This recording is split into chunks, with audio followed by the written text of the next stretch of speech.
출애굽기 15장 22절부터 27절까지 말씀입니다. 출애굽기 15장 22절 제가 먼저 읽습니다. 모세가 홍해에서 이스라엘을 인도하며 그들이 나와서 수르 광야로 들어가서 거기서 사흘 길을 걸었으나 물을 얻지 못하고 마라에 이르렀더니 그곳 물이 써서 마시지 못하겠으므로 그 이름을 마라라 하였더라. 백성이 모세에게 원망하여 이르되 우리가 무엇을 마실까 하며 모세가 여호와께 부르짖었더니 여호와께서 그에게 한 나무를 가리키시니 그가 물에 던지니 물이 달게 되었더라. 거기서 여호와께서 그들을 위하여 법도와 율례를 정하시고 그들을 시험하실세. 이르시되 너희가 너희 하나님 나 여호와의 말을 들어 순종하고 내가 보기에 의를 행하며 내 계명에 귀를 기울이며 내 모든 규례를 지키면 내가 애굽 사람에게 내린 모든 질병 중 하나도 너희에게 내리지 아니하리니 나는 너희를 치료하는 여호와임이니라. 그들이 엘림에 이르니 거기에 물샘 12과 종려나무 이런 거루가 있는지라. 거기서 그들이 그 물 곁에 장막을 치니라. 아멘. 자리에 앉아주시기를 바랍니다. 오늘 설교 제목을 좌절로 인한 분노를 다스리는 법, 이렇게 제목을 잡았는데요. 제가 이 좌절감이라는 단어를 사전을 찾아보니까 이런 뜻을 가지고 있었습니다. 계획이나 의지 따위가 꺾여 자신감을 잃은 느낌이나 기분, 이렇게 되어 있더라고요. 여러분 모두가 다 느끼고 계시겠지만 오늘 우리 시대는 그야말로 이 좌절로 인한 분노가 엄청나게 많은 그런 시대를 저희가 살고 있다고 말씀드릴 수가 있습니다. 서울대 유명순 교수님이 국제학술 세미나에서 발표한 조사 하나를 제가 본 적이 있는데요. 한국인의 울분에 대한 조사입니다. 그 조사에 보니까 우리나라 사람 10.7%가 심한 우울 상태, 심한 울분 상태, 심한 울분 상태고, 그런가 하면은 지속적인 울분을 느끼는 사람 32.8%, 이 둘을 합하니까요 43.5%입니다. 그러니까 우리나라 사람 절반 가까이가 이 만성적인 울분을 갖고, 심한 울분을 갖고 있거나 지속적인 울분을 갖고 있다. 이게 얼마나 무서운 통계입니까? 여기 지금 절반 되시는 분이 만성적인 울분을 가지고 있는, 심한 울분을 갖고 있거나 지속적으로 울분을 느끼는 분이라고 생각을 한번 해보십시오. 조금 전에도 저희 교회에서 신앙생활을 하다가 이민간 가족들이 이제 방문을 했는데요. 와서 그런 얘기를 하더라고요. 와서 자기가 너무 막 놀란대요. 우리는 늘 대해서는 모르는데요. 그 마주치는 사람들의 표정이나 막 이런 데서 막 굉장히 좀 무서움을 느낀다고 그런 이야기를 하는 걸 조금 전에 제가 들었습니다. 참 가슴 아픈 건 이처럼 심한 울분을 느끼는 사람이 독일 사람들의 4배가 넘는다는 겁니다. 온 세계가 지금 다 어렵고 힘들지만 그중에 우리 대한민국은 더 많은 어려움, 그래서 글자 그대로 계획이나 의지 따위가 꺾여서 그 자신감을 잃은 상태, 그리고 거기서 찾아오는 마음의 분노, 이런 것들이 많은 시대인 것 같습니다. 그래서 저는 오늘 이 본문 말씀을 가지고 어떻게 하면은 이런 울분이 많은 시대에 우리 마음을 다스릴 수 있을지, 이런 부분들을 좀 살펴보려고 하는데요. 방금 읽은 본문에 나오는 이스라엘 백성들은 지금 그야말로 그 집단적으로 좌절에 의한 분노의 상태이다, 이렇게 말씀을 드릴 수가 있습니다.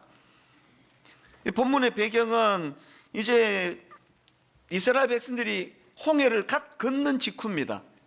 그래서 이제 오늘 본문 바로 앞에 보면은 막 홍해를 건넌 그 가슴이 벅찬 상태를 막 계속 격하게 찬양하는 내용이 쭉 열거가 됩니다.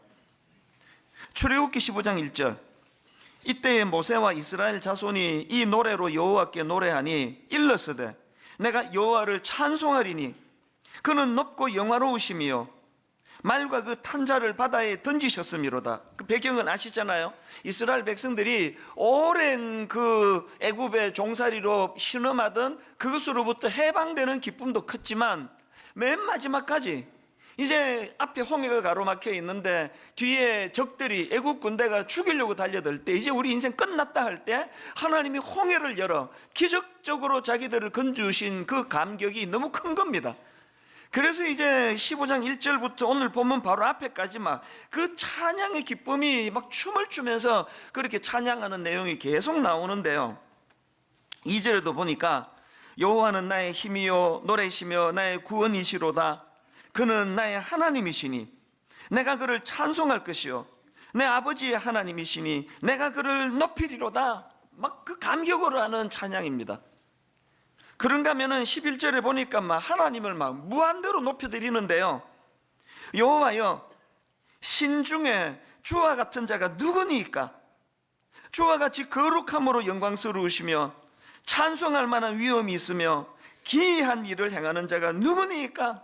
이 놀라운 기적을 베풀 신이 하나님 말고 또 어디에 있습니까? 막 이렇게 하나님을 극찬하면서 찬양하는 게 오늘 읽은 본문 바로 앞에까지 내용입니다. 그랬던 그들인데요, 이렇게 너무나 해방의 기쁨을 맛보고 그야말로 기이한 일을 행하는 자가 누구십니까? 이 말, 이 찬양 속에는 앞으로 일어날 그 기대감도 포함되어 있는 거 아닙니까? 그랬던 그들에게 너무나 당황스러운 일이 펼쳐진 겁니다. 우선 그렇게 기적의 홍해를 딱 건넜는데 그들을 기다리고 있는 건 젖과 꿀이 흐른다는 약속의 땅 가나안이 아니에요. 물 한 방울 나오지 않는 너무나 척박하고 열악한 광야가 기다리고 있는 겁니다. 바로 이런 상황이 본문 출애굽기 15장 22절에 나와 있는데요. 모세가 홍해에서 이스라엘을 인도하며 그들이 나와서 수르 광야로 들어가서 거기서 사흘 길을 걸었으나 물을 얻지 못하고, 이 장면이 뭐 너무 와닿지 않습니까? 사흘 길을 달려가는데 물 한 방울이 나오지 않는 그 극심한 것도, 사람이요, 이 갈증이라는 거는 이거 가장 기본적인 거 아닙니까? 그렇게 목이 타 들어가는데 이 마라라는 곳에 도달해서 그들이 너무나 목말라 찾던 오아시스를 발견한 겁니다. 그 기쁨은 이런 말로도 알 수가 없었을 겁니다. 성질 급한 사람은 막 그냥 달려가서 막 벌컥벌컥 들이켰을 거예요. 그런데 불행하게도 그 물은 쓴 물로 표현되는, 인간이 마실 수 없는 물이에요. 이 상상해 보면은 막 그 토하고 막 그런 일이 막 일어났을 것 같아요. 그러니까 그 낙심이 찾아오는 거죠, 마음에. 23절이 그 내용입니다. 마라에 이르렀더니 그곳 물이 써서 마시지 못하겠으므로 그 이름을 마라라 하였더라. 제가 앞에서 이 좌절감이라는 단어 뜻이 계획이나 의지 따위가 꺾여 자신감을 잃은 느낌이나 기분이다, 이렇게 설명해 드린 그대로 아닙니까? 그냥 홍해를 건널 때의 그 충만한 기쁨, 그냥 여호와 하나님은 기이한 일을 행하는 신이시라고 그렇게 찬양하면서 자기 인생이 이제 탄탄대로일 줄 알았는데 첫 관문에서부터 좌절이 찾아오는 겁니다. 그러니까 마음이 무너지고 그 무너지는 마음이 울분과 분노로 연결이 되는 거 아닙니까? 24절에 백성이 모세에게 원망하여 이르되 우리가 무엇을 마실까 하며, 오늘 설교 제목 그대로입니다. 좌절로 인한 분노의 상태. 그러니까 저는 이 본문 말씀을 묵상하다가 요한복음 2장에 나오는 예수님이 물을 포도주로 바꾸어 준 그 가나 혼인잔치 기적의 사건이 딱 떠올려졌는데요.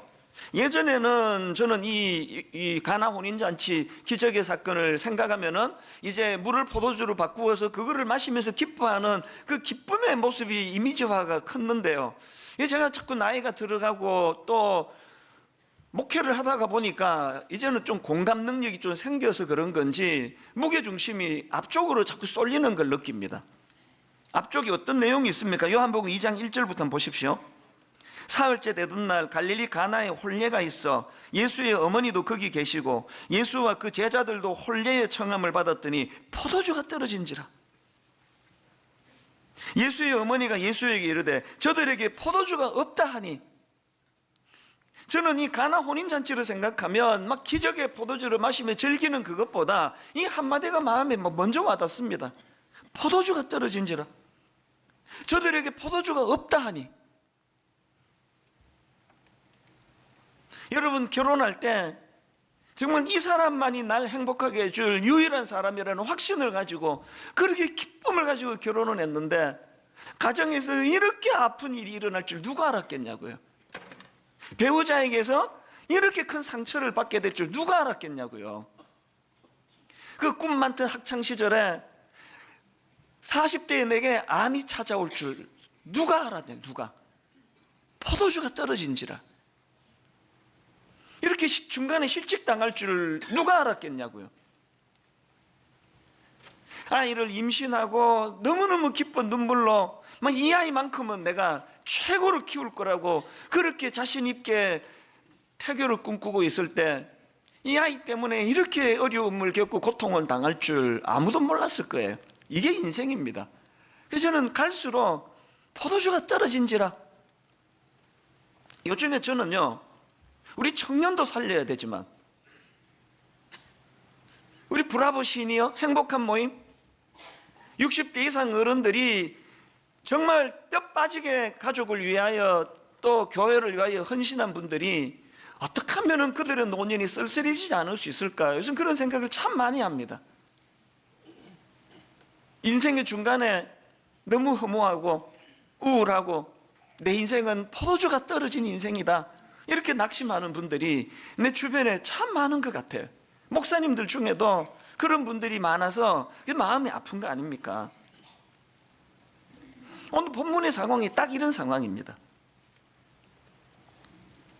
근데 여러분, 제가 이 본문 말씀을 묵상하다가 참 흥미로운 한 가지를 발견을 했는데요. 지금 똑같은 상황에 맞닥뜨린 상황인데 그 똑같은 상황에서 어떤 사람은 막 그냥 울분을 토하면서 누구를 원망하고 어떤 사람은 또 거기에서 전혀 다른 모습을 보이는 걸 제가 발견했는데, 그게 이 극단적인 다른 두 반응이 24절과 25절에 나옵니다. 24절을 보십시오. 백성이 모세에게 원망하여 이르되 우리가 무엇을 마실까 하매, 백성들은 지금 책임 전가를 하네요. 모세 니 때문이다, 네가 책임져라, 그렇게 책임 전가하는 모습이 보이는데, 그 순간에 바로 그 다음 25절에 모세는 뭘 했느냐. 모세가 여호와께 부르짖었더니, 여러분 이 똑같은 상황인데 백성들은 모세를 원망했고 모세는 하나님께 부르짖었습니다. 다른 말로 백성들은 사람을 상대했고 모세는 하나님을 상대했습니다. 이게 굉장히 저게 의미 있게 다가오는 겁니다. 이 패턴이요, 한 장 건너가지고 출애굽기 17장에도 똑같이 나옵니다. 자, 3절을 보십시오. 거기서 백성이 목이 말라 물을 찾으매 그들이 모세에게 대하여 원망하여 이르되 당신이 어찌하여 우리를 애굽에서 인도해 내어서 우리와 우리 자녀와 우리 가축이 목말라 죽게 하느냐. 원망이 나오죠, 모세에게. 그랬더니 바로 그 다음 4절, 모세가 여호와께 부르짖어 이르되 내가 이 백성에게 어떻게 하리이까. 이 똑같은 패턴 아닙니까? 제가 이 말씀을 제가 묵상하고 준비하면서 구호를 하나 만들어서 마음으로 되낸 게 있는데요. 이겁니다. 백성들은 원망했고 모세는 기도했다. 운율을 맞추어 가지고 제가 이거를 적어 놓고는 또 백성들은 원망했고 모세는 부르짖었다. 너무 의미가 있는 겁니다. 제가 앞에서 똑같은 상황에서 백성은 원망했고 모세는 기도했다 그랬지만 옳은 이야기 아닙니다. 똑같은 상황 아닙니다. 모세의 고통은 훨씬 극심합니다. 모세는 인간 아닙니까? 목마름 없습니까? 하나님에 대한 원망 안 생기겠습니까? 이 멀쩡한 사람 불러내가지고 하나님 뭐 하는 겁니까 이게 지금? 모든 백성과 똑같은 목마름과 하나님에 대한 서운함이 똑같이 묻어났는데 플러스 원이 더 있습니다. 모세는 거기다가 사람들의 너무나 억울한 모함까지 당하는 거 아닙니까? 너무나 억울한 그런 비난까지 받는 거 아닙니까? 여러분 24절에 나오는 이 표현이요, 백성이 모세에게 원망하여 이르되 할 때 이 원망하여라는 이 표현을 제가 여러 자료를 찾다 보니까요, 이 표현 속에 이 온 밤을 경야하다가 뭡니까? 밤새도록 모세를 향해 원망하고 불평했다는 뜻이 담겨 있다는 겁니다. 이런 일 겪어보셨습니까? 온 사방의 사람들이, 가장들이 가끔씩 저에게 눈물 짓는 게 그거예요. 뼈 빠지게 자녀들을 위해 가지고, 이게 지금 모계 사회거든요. 엄마하고는 너무 공감이 되고 엄마는 너무 잘 이해해 주는데 아빠는 우리 위해 해준 게 없다고, 아빠 잘못 만나서 내가 이렇다고. 그 가족들에게 그렇게 비난을 받는 가장들이 한 번씩 한숨을 짓는 이야기들이 종종 듣거든요.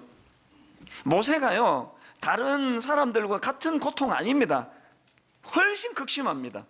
자기도 지금 목말라 죽을 것 같은데, 그 상황에서 백성들은 원망했고 모세는 기도했다. 백성들은 원망했고 모세는 부르짖었다. 여러분, 이런 모세의 태도가 왜 중요한가 하면은 매튜 헨리 주석에 보니까요, 이 부분을 설명을 하는데 참 의미가 있습니다. 들어보세요. 하나님께서는 우리가 스스로에게 최대의 만족을 주리라고 생각했던 그것을 고통으로 변하게 하실 수 있으며, 또 이 광야와 같은 세상에서 종종 그런 일을 우리가 당하게 되는데, 그 다음 들어보세요. 이것은, 잘 들어보세요. 이것은 우리의 결핍 사항과 실망이 우리로 하여금 창조주를 향해 나아가도록 이끌기 위함이다. 왜 그런 마라와 같은 고난을 하나님이 우리에게 주시느냐 하니까, 그런 결핍을 통하여 그런 결핍 사항과 실망이 우리로 하여금 창조주를 향해 나아가도록 이끄는 도구가 되게 하기 위함이래요. 모세가 이걸 정확하게 알고 있는 거 아닙니까? 여러분 한 해를 이렇게 되돌아보면서 마음에 아픔이 있고 낙심이 찾아오고 울분이 되고 했을 때, 여러분 어느 쪽을 택하고 주로 사셨나요? 누군가를 희생양 하나 정해놓고 네 때문이라고, 너 때문에 내가 이렇다고, 그렇게 그냥 그 심리학에서 투사라 그러지 않습니까? 네 때문에 이렇게 됐다고 그렇게 책임을 전가하는 쪽입니까? 아니면은 백성들은 원망했고 모세는 하나님께 부르짖었다, 모세와 같은 길을 택하시는 겁니까?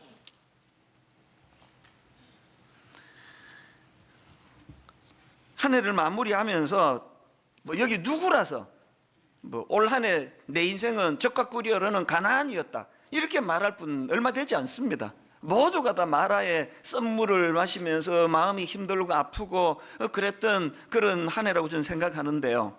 그럴 때 중요한 것은 상황이 달라지는 게 아니라 그 상황에 대한 해석입니다. 그리고 그 상황을 내가 어떻게 이것을 받아들이느냐, 이거를 함축해 놓은 표현이 바로 저는 여기 나오는 백성들은 원망했고 모세는 기도했다라고 생각합니다. 그래서 저는 이런 의미에서 우리 삶에 이런 위기가 오고 또 낙심이 찾아오고 이럴 때 우리도 모세처럼 원망하는 쪽이 아니라, 사람을 향해 원망하는 게 아니라 하나님을 향해 부르짖는 쪽을 택해야 되는데요. 왜 그래야 하는지를 한 3가지로 제가 정리를 해봤습니다. 여러분, 위기를 만날 때 하나님께 부르짖으자 하는 이유가 뭡니까? 그렇게 하면은, 첫째, 그렇게 하나님께 부르짖으면 그 사건의 의미를 발견하게 된다는 겁니다. 25절에서 모세가 하나님께 부르짖었더니, 백성들이 원망할 때 모세는 하나님께 부르짖었는데, 그랬더니 하나님이 2가지 응답을 주셨는데요. 25절에 보니까 모세가 여호와께 부르짖었더니 여호와께서 그에게 한 나무를 가리키시니 그가 물에 던지니 물이 달게 되었더라, 이런 결과가 있고요. 그리고 그 다음 보세요. 거기서 여호와께서 그들을 위하여 법도와 율례를 정하시고 그들을 시험하실세. 아, 이게 하나님의 테스트구나, 이거를 알게 되는 것은 하나님을 향해 기도할 때 얻게 되는 열매거든요. 이게 엑스포지멘터리 주석이라는 책이 있는데요. 그 책이 이 부분을 이렇게 설명합니다. 광야 생활은 본질적으로 많은 위험 요소를 지니고 있다. 그러나 이스라엘 사람들이 당면했던 위기는 자연재해라기보다 하나님이 그들에게 주신 시험이었다고 할 수 있다. 그들이 맞이한 위기는 앞으로 이스라엘이 시내산에서 맺게 될 언약을 받을 만한 자들인가 테스트하는 자격시험의 성격을 지니고 있었다.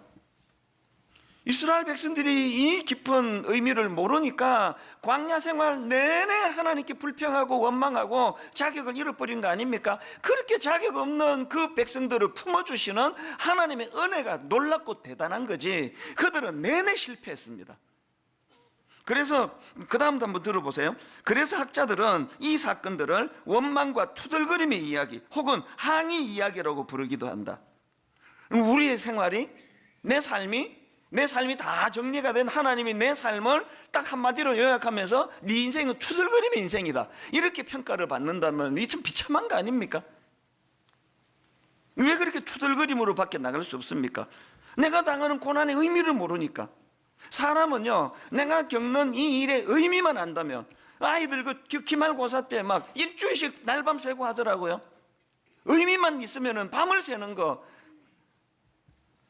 그 고난을 감당할 수 있는 능력이 나타나는 거거든요.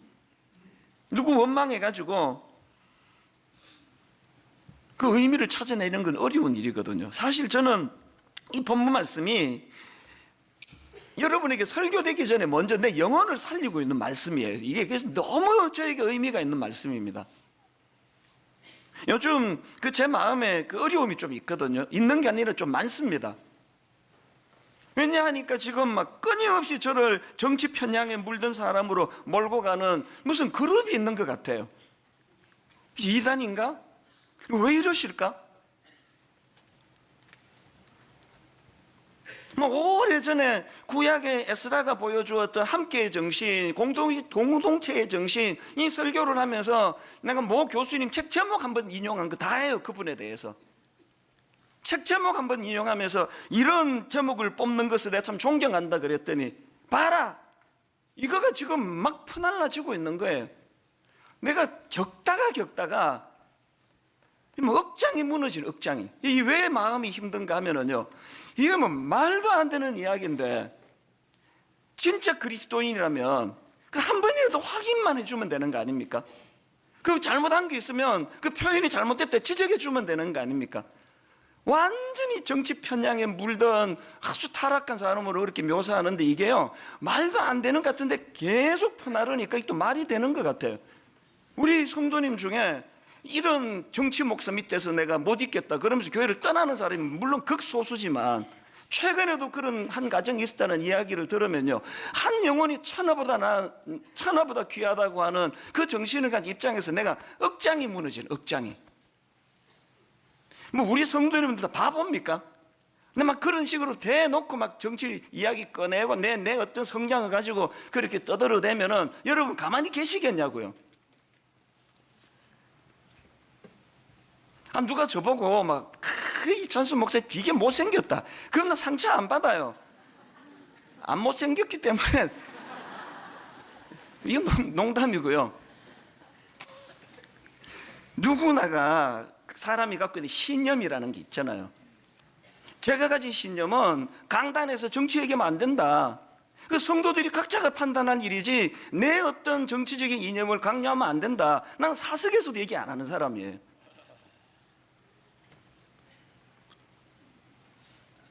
선거철에 제가 누구 오셨다고 이렇게 세워서 박수 쳐본 적 여러분 보신 적 있습니까?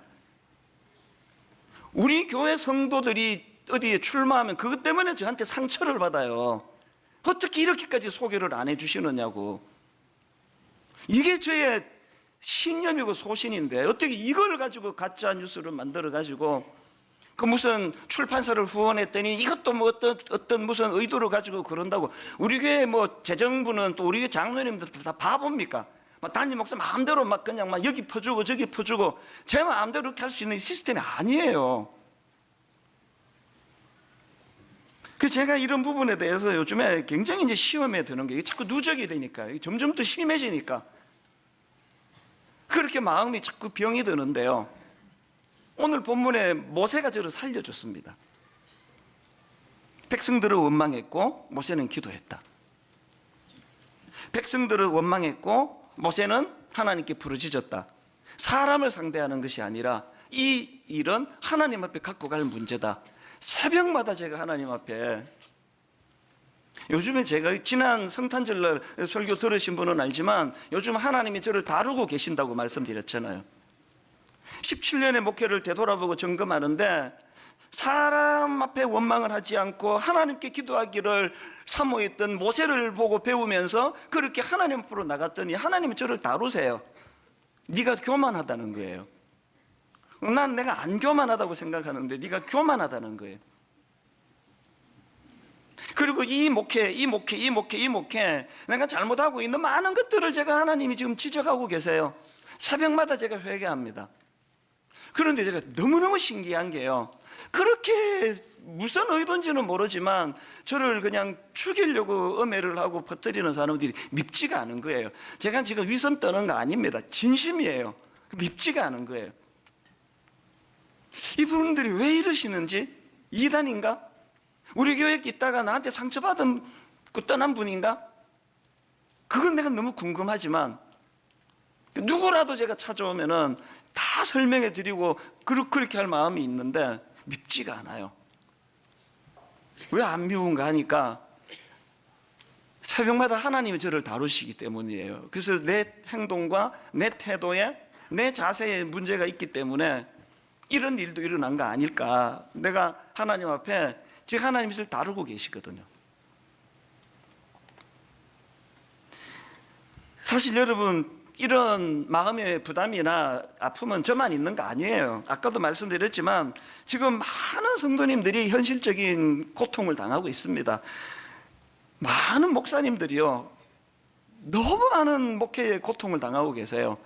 지난주에도요, 시골 목회를 하시는 어떤 목사님 사모님인데요, 이제 연세도 많으세요. 교회의 그 성도들한테 너무너무 억울한 일을 당하셔가지고 아무리 목사를 지멋대로 하는 그런 세상이지만 너무너무 억울한 일을 당해가지고 그 울분을 막 쏟아 놓으시는데, 내가 전화를 끊고는요, 오전 내내 막 그 사모님 누군지도 몰라요. 마음이 너무 아픈 거예요. 그러면서 내가 겪는 이걸 내가 힘들다 그러면 난 양심불량이다 그런 생각이 들더라고요. 이게 뭐가 힘든 거냐고. 모두가 다 힘든 시대예요. 저는 또 이제 다음 주는 내가 우리 자매님들도 격려해드리고 싶죠. 오늘 유난히 하나님 우리 남성 가장들, 뭐 저랑 처지가 비슷해서 그런지 몰라도요, 수많은 여러분 그 목회하는 동안에 그동안에 많은 우리 가장 남편이 몰래 다녀가요. 만나갖고는 밀실에서 둘이 마주보고 펑펑 우는 우리 가장분들이 한두 분이 아니었습니다. 아내 앞에서는 못 울어요. 걱정할까봐. 자식들 앞에서는 절대 못 우는 게 우리 시대의 가장들 아닙니까? 그건 저도 마찬가지예요. 집에 가서 이런 이야기 절대 안 하거든요. 난 우리 집사람이 딴 교회 다녔으면 좋겠어요. 설교를 통해 다 듣거든. 또 저도 제 아내한테 이런 방구도 하지 않습니다. 너무 마음이 힘들 때는 각방을 써요. 혼자 구석진 데 가서 이 모습을 보여주고 싶지 않아서. 많은 여기 가장들이 그렇게 하고 1년을 버틴 거 아닙니까? 여러분, 이런 억장이 무너지는 마라의 썬물 앞에, 게다가 나도 힘들어 죽겠는데 억울한 비난을 받고 밤새도록 모세를 향하여 비난하는 그런 현실 앞에서 모세는 백성들을 원망했고 모세는 하나님께 부르짖었다. 이게 답이더라고요. 이게 저를 살려주는 답이더라고요. 그래서 또 살아나고 또 살아나고 또 힘을 얻고 또 힘을 얻고, 그저께 우리 시골 그 목사님 사모님 통화하고 나서 힐링이 많이 됐습니다. 모두가 다 이렇게 힘들게 사는 거구나.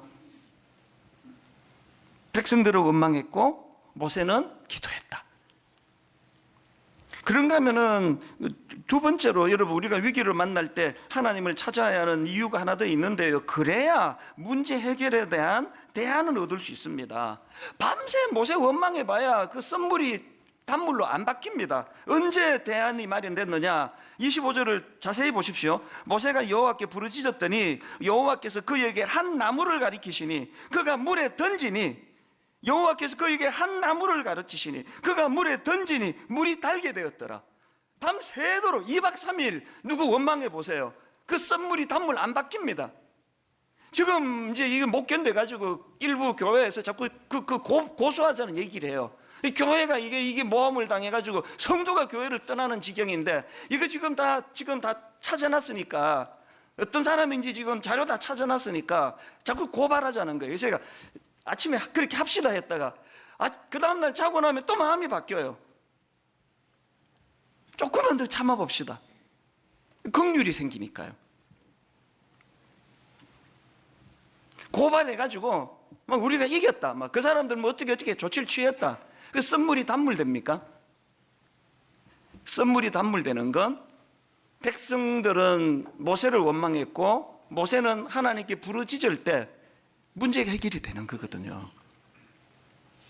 그런데 여러분, 여기서 한 가지 중요한 게요, 25절에서 하나님이 마라의 썬물을 단물로 바꿔주시고는 그 다음 26절을 보십시오. 이르시되 너희가 너희 하나님 나 여호와의 말을 들어 순종하고 내가 보기에 의를 행하며 내 계명에 귀를 기울이며 내 모든 규례를 지키면 내가 애굽 사람에게 내린 모든 질병 중 하나도 너희에게 내리지 아니하리니 나는 너희를 치료하는 여호와임이라. 내가 퍼뜩 든 생각이, 지금 방금 그 썬물을 단물로 바꿔가지고 갈증을 느끼는 그들에게 물을 주셨는데, 그러면 나는 너희들의 목마름을 해가라는 생수 같은 하나님을 이래야 되는 거 아닙니까? 그런데 치료하는 하나님이라는 거예요. 병 고쳐주신 거 아닌데. 여러분, 나는 너희를 치료하는 여호와라는 이 말씀은요, 광야 생활 내내를 관통하는 핵심 포인트예요. 나는 너희를 치료하는 여호와임이라. 왜 이런 표현을 썼을까? 이 질문을 아시려면 이 마라라는 단어의 뜻을 알아야 되는데요. 여러분이 마라라는 단어는 원래 이 미각을 그 썬맛 단맛 할 때 그 썬맛이라는 뜻도 있지만요, 이 마라라는 단어는 인간의 마음의 고통을 나타낼 때도 사용되는 단어입니다. 예를 들어서 잠언 14장 10절, 마음의 고통은 자기가 알고, 이 고통이 원어로 보면은 마라예요. 마라. 마음의 고통, 이 마라입니다. 그래서 룻기 1장 20절에 보면은 나오미가 그들에게 이르되 나를 나오미라 부르지 말고 나를 마라라 부르라. 이 마라, 이 나오미라 부르지 말고 나를 마라라 부르라. 이 인간의 마음의 고통을 이렇게 표현한 거 아닙니까? 그래서 저는 이 문제 해결에 대한 대안을 주시는 하나님께서 왜 홍해를 건너자마자 이 마라라는 썬물과 그 고난의 3일 동안의 목마름을 가지고 무슨 교훈을 주기 원하셨을까? 제가 막 눈물이 나는 깨달음 하나 얻었는데요, 하나님이 주시고 싶은 메시지는 이거예요.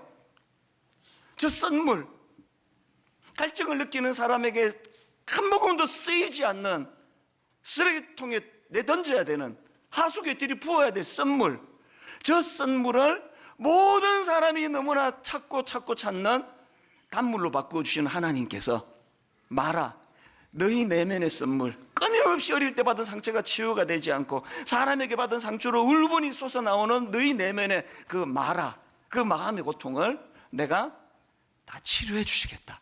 나는 너희의 치료하는 하나님이다. 이 메시지를 주시는 거예요.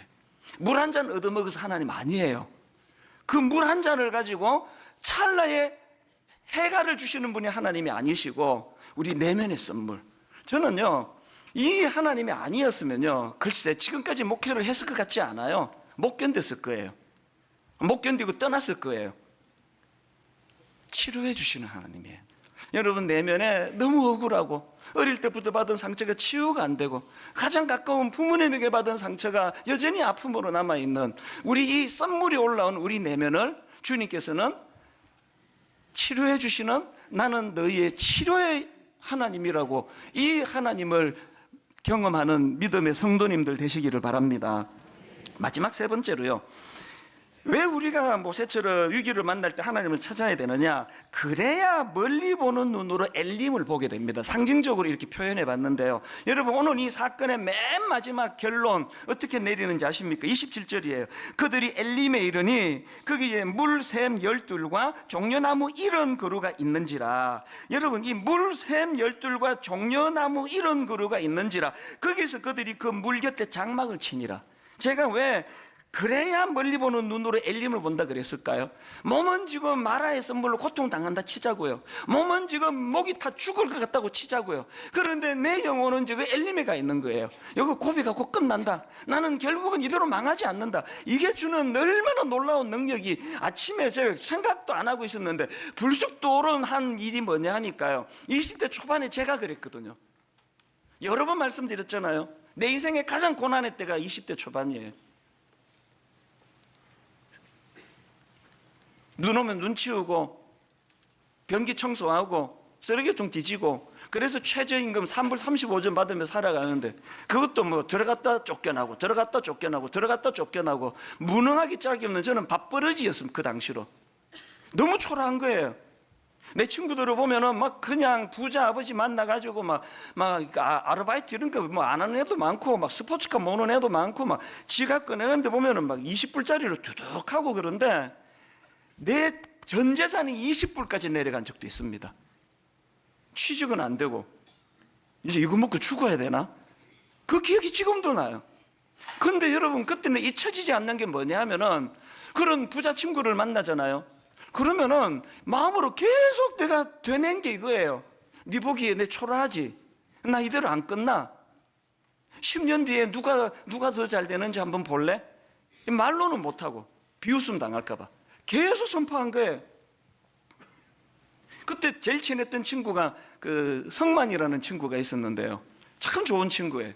내가 이 친구 지금도 잊히지 않는데 참 되게 따뜻하게 잘해줬어요. 그냥 식당 가면 돈은 주로 그 친구가 내고 막 그래서 또 더 좋아했는데, 이 친구가 참 고마운 친구인데 만날 때마다 내 마음으로 독백했습니다.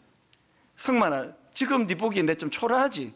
낡아 빠진 청바지에 다 늘어진 옷을 입고 쓰레기 치우다 왔으니까 냄새도 날 거야. 근데 있잖아, 나 이대로 안 망해. 10년 뒤에 나 어떻게 되는지 나 한번 지켜볼래? 계속 독백했어요, 속으로. 그때가 1983년이거든요. 10년 뒤에 어떤 일이 일어났는지 아십니까?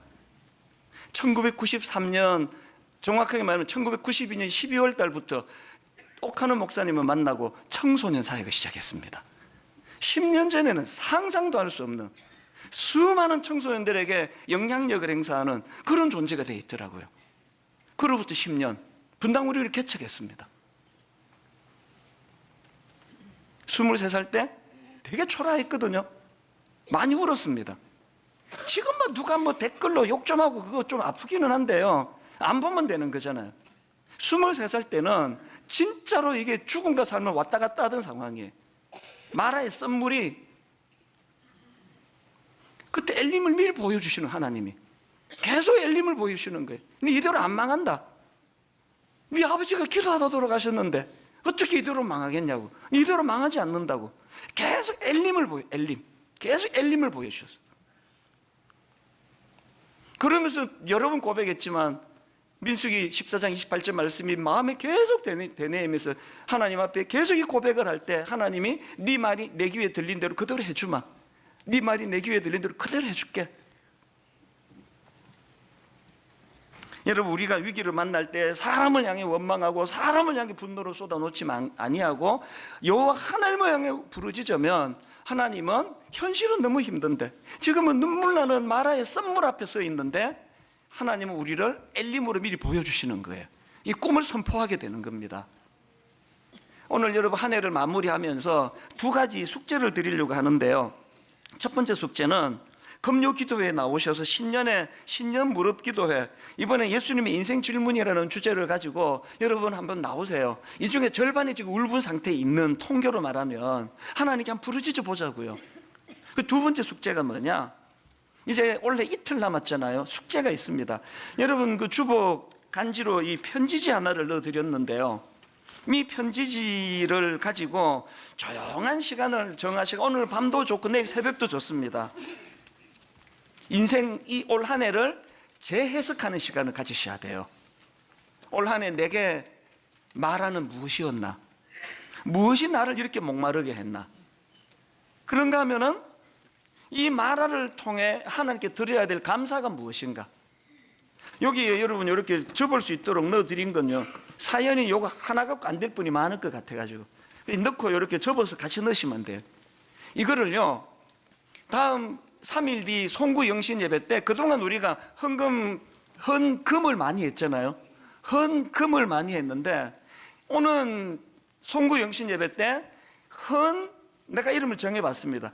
헌심을 드리는 시간을 가질 거예요.